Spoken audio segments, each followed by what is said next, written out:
and in reference to something you tweeted, which was that, and this was a very provocative tweet, Russia will not be the one accused of the bulk of crimes in Ukraine. It will actually be the Ukrainian ultranationalists, the Azov Battalion. Let me just play a quick clip of a video that I think might support that contention somewhat if people find it extreme.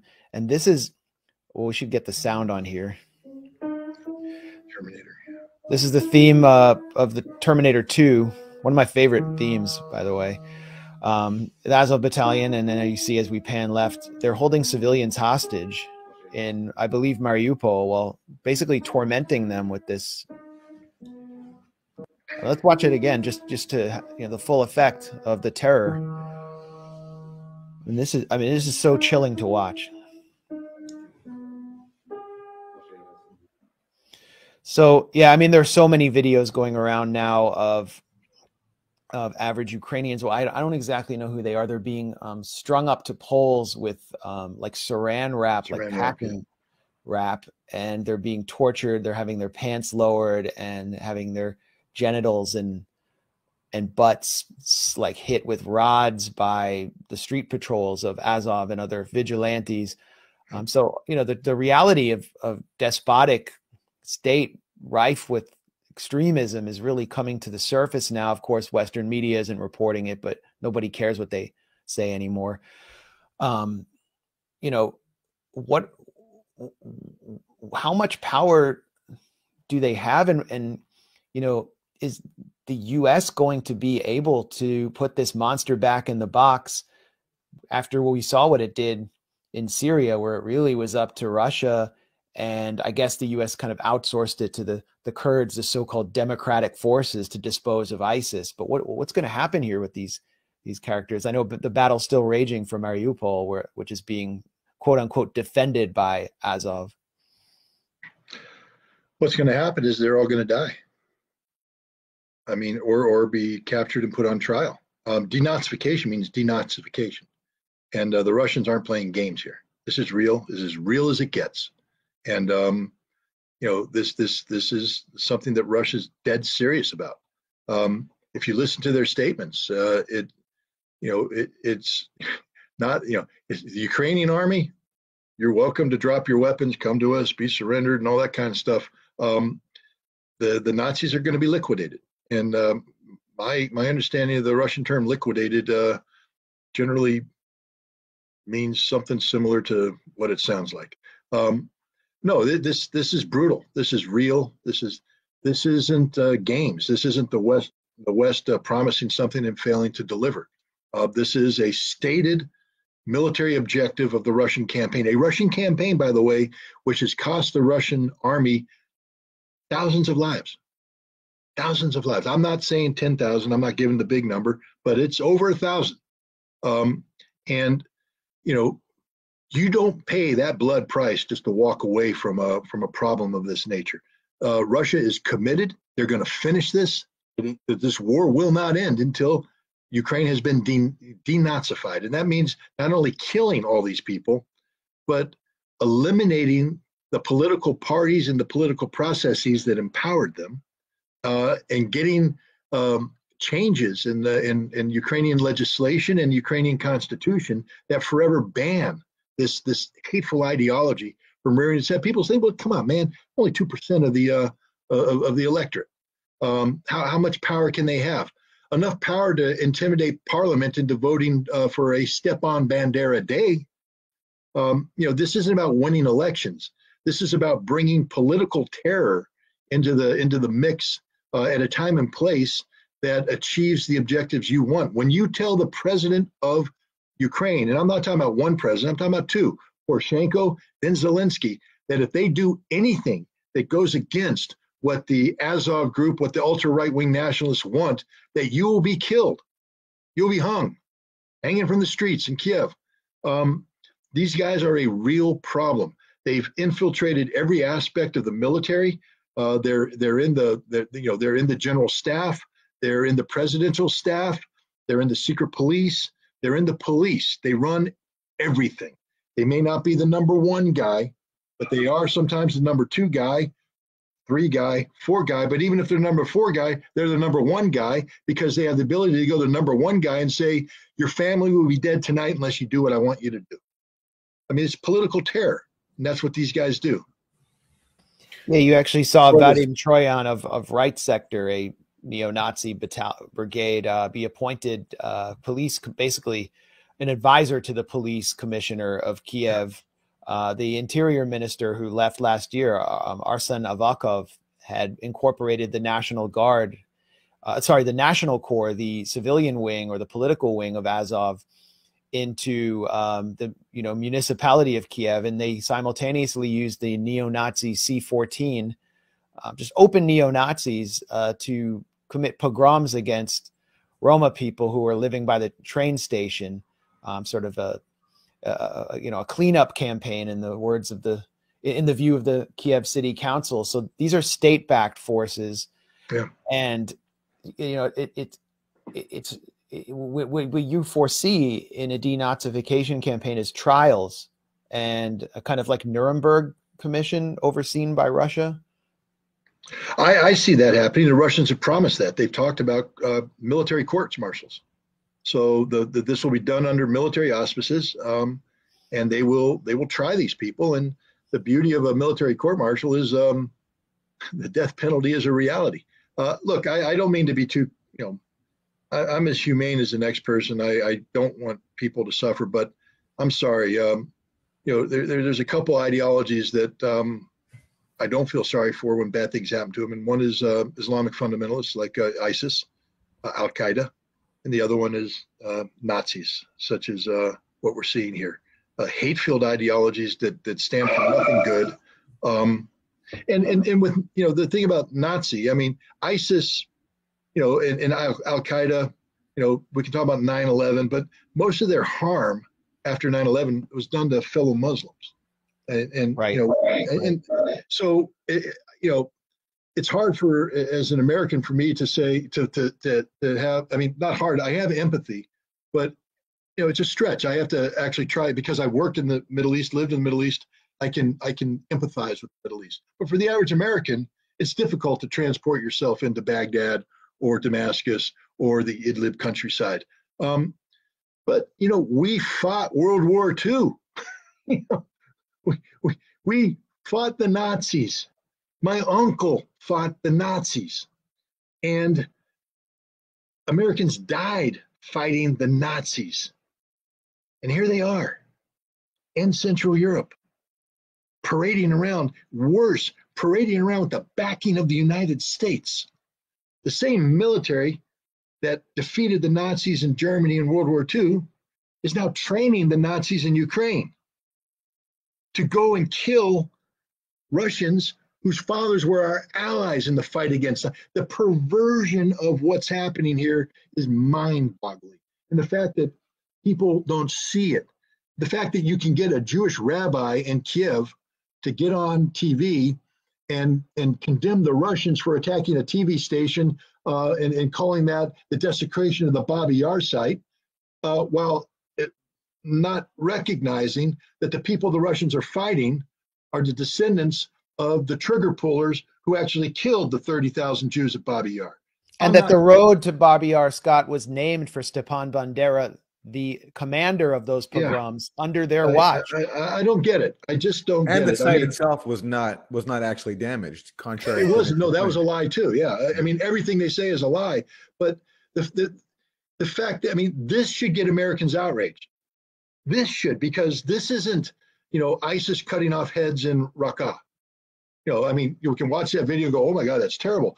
This is the desecration of the memory of our forefathers who went overseas to fight this hateful ideology and gave their lives in that cause. This is the kind of thing that Americans should really get riled up about. And the fact that we've allowed ourselves to be captured by these idiots who call themselves Russian experts, but are nothing more than, Putin psychologists.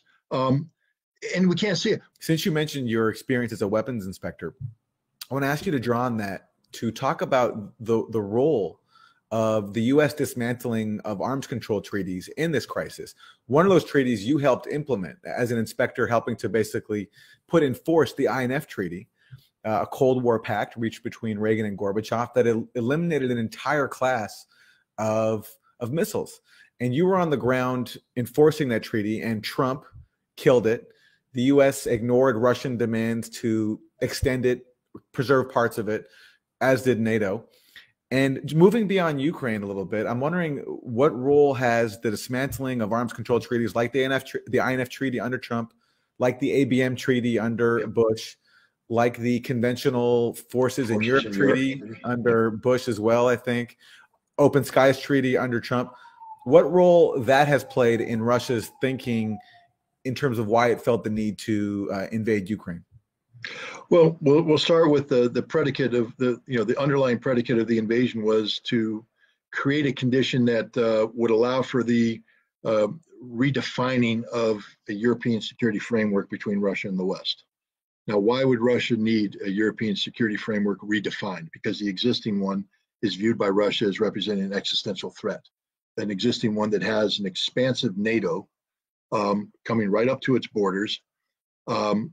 A NATO that believes that it can operate outside of the framework of the United Nations Charter, Article 51. The only allowed use of force is in self-defense or authorized by Chapter 7. Well, NATO says we're not a state. We're not a member of the United Nations. Therefore, we're not bound by Article 51. That's actually the argument they used to justify their intervention in Serbia in 1999. So you have this aggressive, offensive-minded organization that comes in, and there's nothing to hold it back. And what I mean by that is, look what they did in Poland and Romania. They installed two what's called Aegis offshore sites, Mark 41 Aegis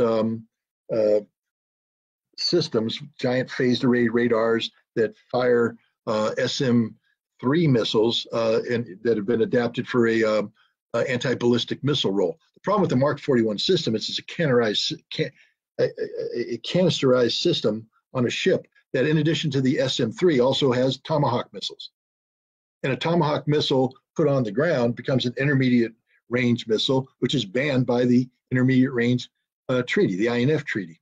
So the INF Treaty became inconvenient to the United States because we wanted to be able to do that. But even when we weren't thinking about that, we were also talking about modifying the SM-3 missile to become something called the SM-6 Typhoon, which is basically a SM-3 that's now modified for a surface-to-surface capability. Again, operating from the same site in Poland and in Romania.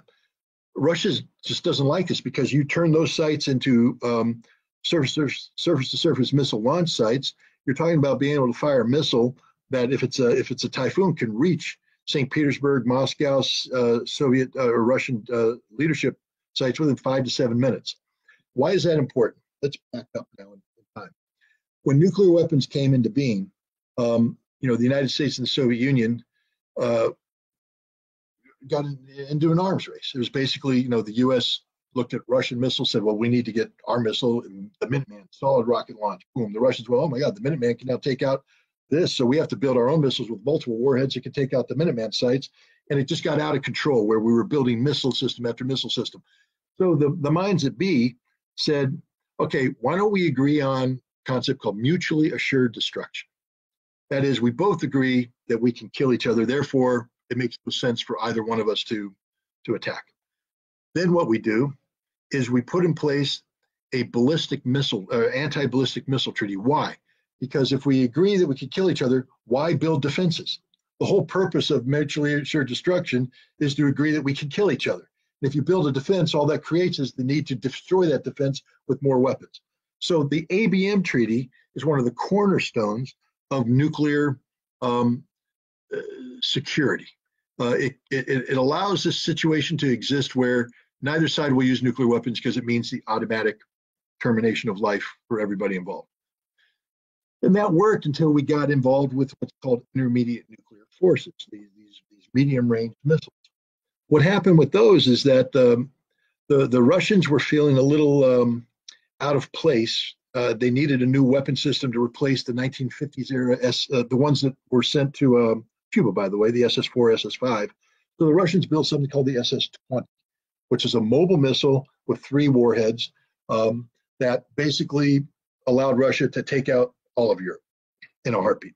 And the Europeans went, this is really, really bad. And so they asked the United States to come up with a counter. So the US came up with the cruise missile, ground-launched cruise missile, and the Pershing II missile. Pershing II is a solid rocket high-speed missile that if it was fired from a site in West Germany, would be able to take Moscow out in 5 minutes. And the Russians went, we can't tolerate that. That's a very dangerous situation. This is unstable. But so both sides were getting ready to deploy this. Something happened in 1983 during a military exercise called Reforger. They had an internal exercise called Able Archer. Able Archer was a command and control exercise where we were simulating nuclear launch. Now, the Russians prior to this, and we didn't know this, had believed that one of the things the United States would do to launch a secret attack against Russia would be to use a Reforger exercise to get all the troops over there and then launch the surprise nuclear attack. So the Russians are already looking at this large Reforger exercise, and they're listening in, and they go, holy crap, they just issued launch instructions. They're going to war again. This is the preemptive strike. So the Russians immediately put the SS-20 missile units on higher alert, got them ready to launch a nuclear, we're ready to go to war, nuclear war. When the CIA briefed Ronald Reagan on this a year later, allegedly he went pale. He got physically sick. And he said, my God, they couldn't actually believe that we were going to launch a first strike. And the CIA said, yeah, they believed it. And he said, then we have to make sure this never happens again. The end result of this, the INF Treaty, a treaty which banned this class of missile that was seen by both sides as being inherently destabilizing. I mean, prior to the INF Treaty, I grew up in Germany. I went to high school in Germany. I have to tell you, we lived next door to a nuclear weapons depot. It was going to be struck if there was ever a war by a nuclear weapon. And there multiple times a year, my dad went into the bunker because there was a crisis. Now, if he's going in the bunker, that means he's supposed to live through a nuclear attack, weapons attack, which might occur at any moment. So every day I'm going to high school wondering if the world is going to end today, literally. And that happened all the time. That's what Europe lived under, the ever-present threat of immediate annihilation from nuclear weapons. We got rid of those weapons. Wonderful thing. We got rid of them and we brought stability to Europe because no longer is Europe functioning under this hair trigger alert system. They don't have to worry about nuclear weapons raining in on things. What did Donald Trump do? Well, first thing that happened is that George W. Bush got out of the ABM treaty because he no longer respected Russia's nuclear deterrence. And he said that the concept of mutually assured destruction is stupid. We want to live. We want to create missile defense shield that allows us to survive. We're not going to live in an environment where we say, oh, we're going to die. So we did that. We did that because the Russians were weak, because the Russians had nothing. And we kept lying to the Russians saying this isn't about you, but it was all about the Russians. We build that, and then we get out of the INF Treaty, the one that the Russians were saying that, we accused Russia of cheating. They weren't. Russia said, no, you guys are cheating. This Mark 41 Aegis system is capable of launching cruise missiles, and you guys are deploying it on the ground, which makes it a violation of the INF Treaty. Well, the way we solve that is to get out of the INF Treaty. How do we know the Russians were right? Less than a month after we got out of the INF Treaty, we tested a Tomahawk missile fired from a Mark 41 system. But we always had the intention of doing this. But in doing this, we've now opened the door to a Russian response. What have the Russians done? They have built an entire category, new categories of nuclear weapons that are designed to defeat any ballistic missile defense system the United States has. And they're telling the U.S. that if you put intermediate nuclear forces on the ground in Europe, we'll have to deploy our own missile systems that we're not deploying right now. The bottom line is we're returning to that scenario in the 1980s where every European child wakes up wondering if this is the day that I get the 200,000 degree suntan. That's the genius of the American system. That's the moronic reality of the idiots in Washington, D.C. who are running this policy. Putin didn't want this.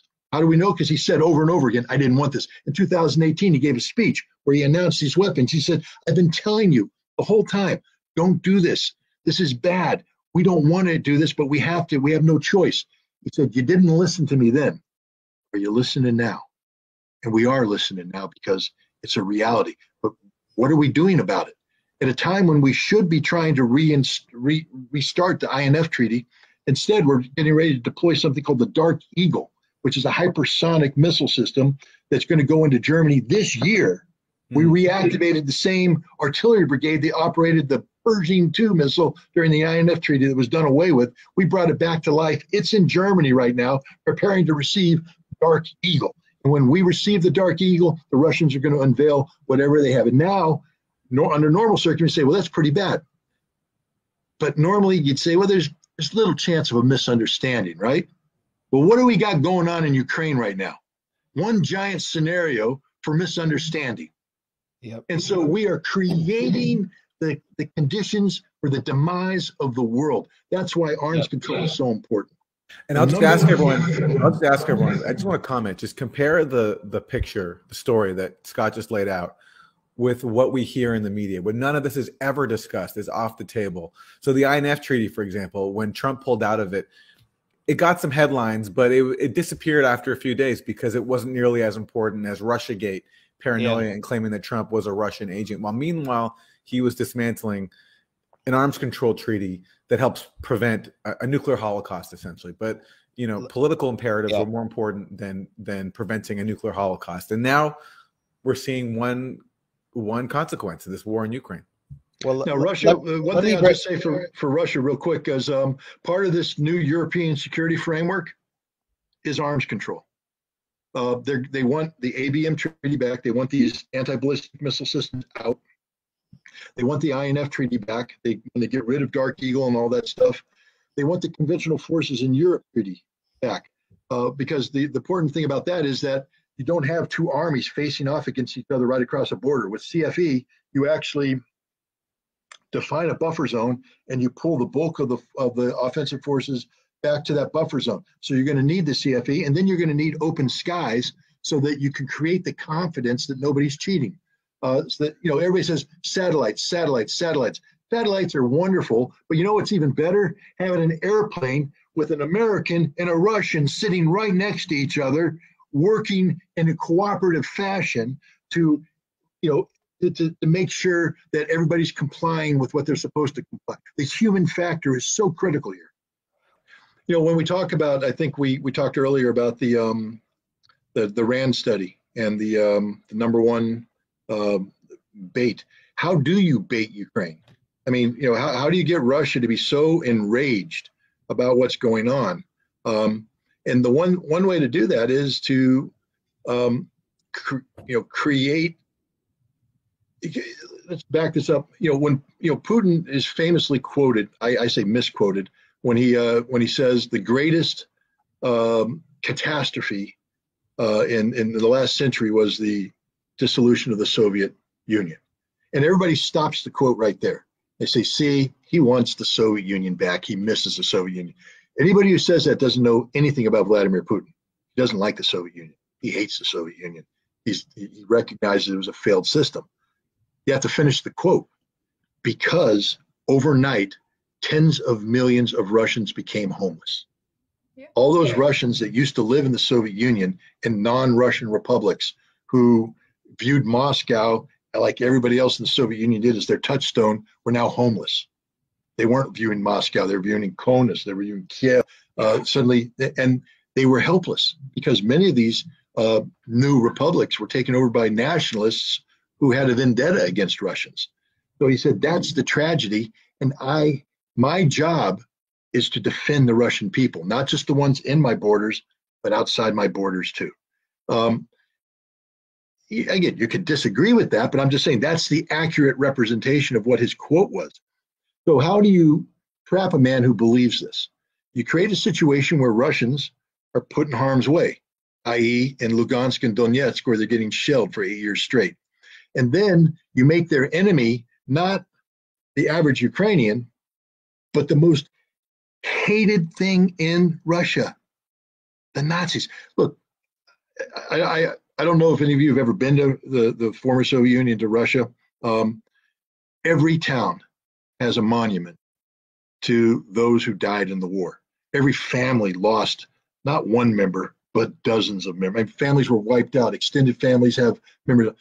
This is a recurring theme. The sense of loss, the sense of patriotism, the sense of necessity of sacrificing everything to defeat the enemy that was Adolf Hitler's Nazi Germany. This resonates in a real way, a genuine way.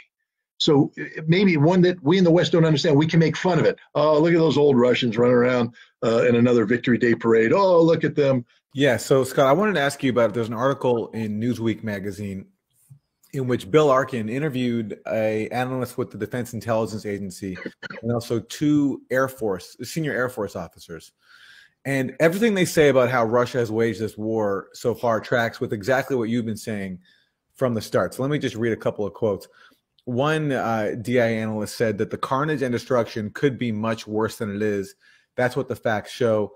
This suggests to me that Putin is not intentionally attacking civilians, that perhaps he is mindful that he needs to limit damage in order to leave an out for negotiations. Another source quoted said, a U.S. Air Force officer said, "I'm frustrated by the current narrative that Russia is intentionally targeting civilians, that is demolishing cities, and that Putin doesn't care. Such a distorted view stands in the way of finding an end before true disaster hits or the war spreads to the rest of Europe." And again, quoting the Defense Intelligence Agency analyst, "I know that the news keeps repeating that Putin is targeting civilians, but there is no evidence that Russia is intentionally doing so. In fact, I'd say that Russia could be killing thousands more civilians if it wanted to." Now, this is not to minimize the very real destruction that is happening. We've seen the pictures of it, but these are the views of current U.S. officials with access to the intelligence. So I'm just wondering how long you think this can last, though. If the U.S. has the influence over Zelensky that it appears to have, and if he's being prevented from negotiating an end to the war, how long do you think that this current Russian strategy on this kind of trajectory that is being described here, how long can that last without Russia eventually turning to causing even far worse damage than it's already caused? Well, I've read that article, and the article is also predicated on the notion that Russia, that their military operations are stalled, and that Russia is using long-range strike weapons as a substitute for the close-in fight. I don't agree with that. I will say that Russia, again, I listened to the Russians. I listened to the Russian leadership. Putin, when he gave his long rambling speech that led to the day before or the day he gave the order to go in, emphasized the connection between the Russia and Ukraine, the real connection, historical connection, the brotherly connection. This isn't a war of hatred. This isn't Russia invading Nazi Germany, where there's visceral hatred for the people you're going up against. This is Russia going into a nation that used to be part of the Soviet Union, a nation that has provided the mothers and fathers to many of the Russians that are in the military today. The interbreeding, that's a wrong word, but the interaction, whatever, between Russia and Ukraine is real. So this isn't a Russian against Ukraine. This is a brother against a cousin, or a brother against a brother, a nephew against a niece. I mean, this is family. All right, so one, I think it would be a very difficult sell to the Russian military to use standard Russian military tactics and operations against the Ukrainians. Line up all your artillery, level everything in front of you, and with massed armor, annihilate everything. Because that's what the Russians do. And they're not doing it right now. They're doing the exact opposite. My wife has friends in the Ukrainian community here who hate Vladimir Putin with a passion. And yet they have family over there in Ukraine, and they called to ask how things are doing. And one of the family members was in a village that had been taken over by the Russians early on. And she says, "Oh my God, did they rape you? Did they rob?" She goes, "No, they're the most polite people in the world. They've come up and they've said, we want." They got the mayor and they said, "Keep governing the way you're governing. If you need help, let us know. We're not here to bother the civilians. We don't want to do destruction, but we need to go forward here. We need to get through here. So we're going to be moving through your village, but we're not here to disrupt." And that's exactly what they did. Now, when you do things like this, you leave yourself vulnerable, and the Russians have paid a heavy price. Many of their columns have been ambushed that otherwise wouldn't have been ambushed if they'd gone in heavy, and hundreds of Russians have died as a result. But the Russians haven't really altered their tactics. They continue to take the soft approach unless the Ukrainians dig in an urban area. When they dig into an urban area, the Russians have no choice sometimes but to fight. And when they fight, they will apply the firepower necessary to achieve a military victory, but one that still requires the Russians to close with the enemy. That means you're going to put infantry's lives at risk as they clear buildings. Normally, Russia would just pull back. They got thermobaric weapons. Everybody keeps saying that's an illegal weapon. It's not. It's not an illegal weapon. It is if you use it exclusively against civilians. But if I've got an apartment complex where I have snipers and machine gun nests up there, and I have to take 3 companies of men to go in and clear that, knowing I'm going to lose 30 guys, because that's just the way it is.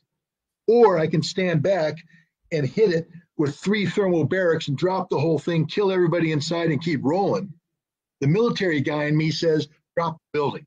And it ain't a violation of the law of war, because that's a legitimate military target. Yeah, a thermobaric weapon, Scott, maybe you can explain, because we hear a lot about it, that they're using thermobaric. It kind of like it lights up everything with flame below it, essentially. And it's shaped kind of like a barrel. I actually found them in Gaza that were used by the Israeli military in heavily densely populated areas.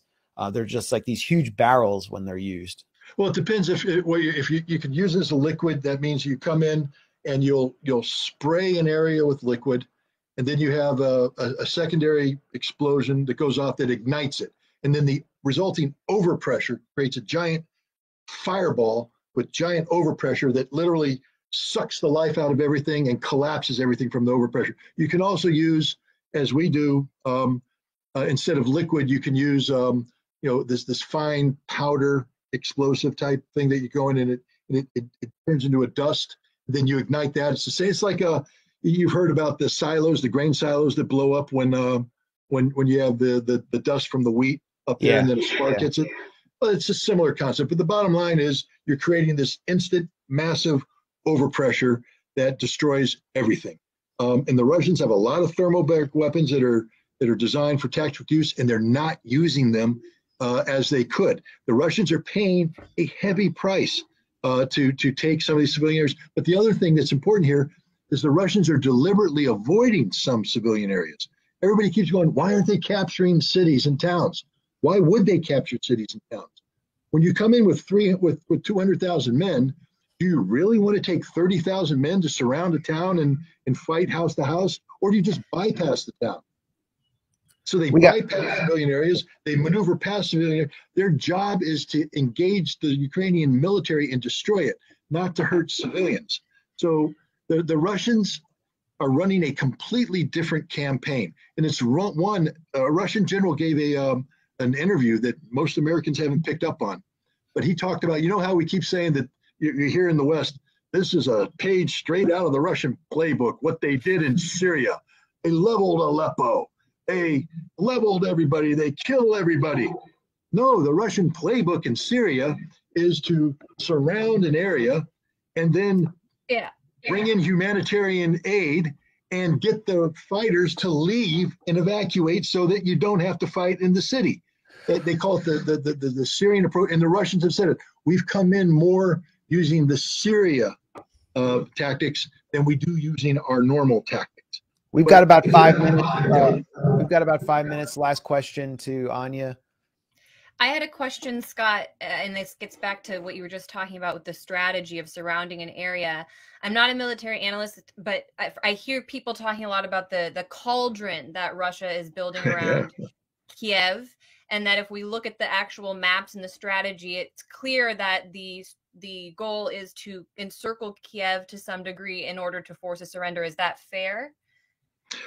Well, I don't know if they want to encircle Kiev because what's happening right now, if you take a look at that map, by threatening Kiev on 3 of its 4 sides, you've created a political imperative for the Ukrainian government to reinforce Kiev. That means that you're going to be taking troops that would otherwise be deployed elsewhere, either down south near Odessa, east to support the operations in across from Donetsk, or up by Kharkiv. But what's happening now, instead of being able to reinforce these areas, you have to draw these troops into Kiev to defend the capital. So I think the Russians right now are creating a giant vacuum in Kiev that's sucking in Ukrainian resources while the Russians destroy the Ukrainian army right now. When you first said Cauldron, I thought you were talking about the one that's developing right now in eastern Ukraine, where all those offensive troops now are trapped. And if you take a look, they're coming down.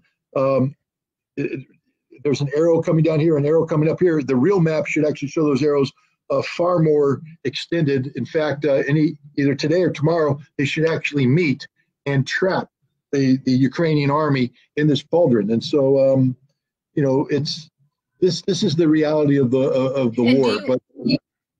Do you think that all of that territory will just go back to being Ukraine by the time this war is over, or when this war is over? I know you don't have the playbook or the game plan, but I have listened to the Russian leadership, who have said right from the start, we are not here to occupy Ukraine. And when the Russians first went into these villages and towns, they said, you are Ukrainian villages, keep your flags flying. If the Russians were there to occupy, do you think they'd let the Ukrainian flag fly in Kherson? No. They're going to let the Ukrainian flag fly because it is Ukraine, and they're respecting that fact. Now, there may be some changes to the way things are administered. I doubt Mariupol will ever again be as controlled by the Ukrainian government as it was. I think there's going to be some sort of special autonomous status for that. We know that the Donbass is going to be independent, and we know that Crimea is going to be part of Russia. But the rest of Ukraine, I don't believe Russia has any intention of retaining this, of carving Ukraine up. I think Russia wants Ukraine to be a unified, sovereign, neutral state, inclusive of all of its territories, except the ones that they lost because of 8 years of lunacy.